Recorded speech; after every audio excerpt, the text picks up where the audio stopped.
Greetings, friends. I'm Abigail. Come wonder with me.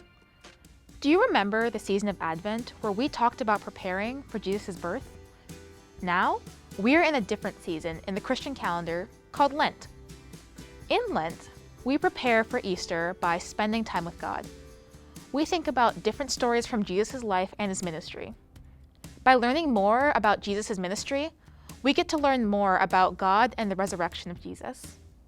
In our Bible story today, we meet 10 people who are together because they have a skin disease.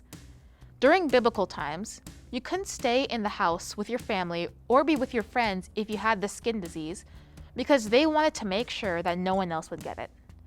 It was really hard because they had to be distant from those they loved.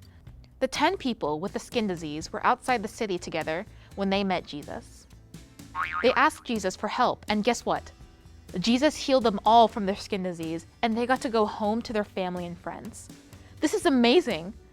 9 of them left immediately and ran back home. But one of them turned back to Jesus to say thank you for what had happened.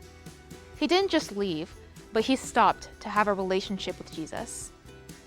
Friends, sometimes we forget that God wants to spend time with us and have a relationship with us. We can ask God for what we want, like the people in the story did.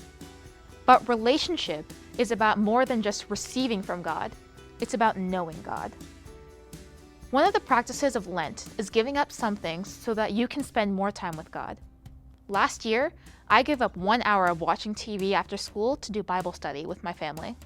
I really love watching TV, but using that time in a different way showed me a new way to spend time with God.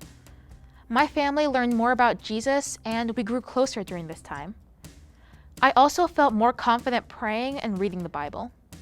When we ask God for things, let's be like the one who came back. Take time to say thank you and remember God's desire for a relationship with us. Lent reminds us that spending time with God is so important because then we are able to live with more love like Jesus. What are some ways you can spend more time with God? Now, it's your turn to wonder.